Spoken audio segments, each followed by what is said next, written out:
Hello! In this video I will show you how to perform hard reset through settings on a Nubia Z60S Pro.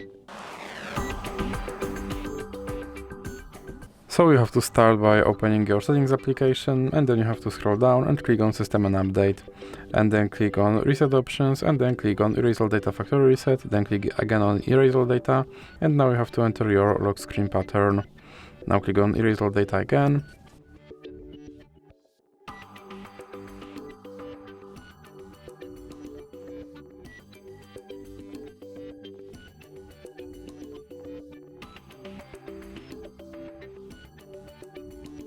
And as you can see, my phone is now back to its factory settings, and I have to perform phone setup all over again. So that's it for this video. If you liked it, please remember to leave a like and subscribe.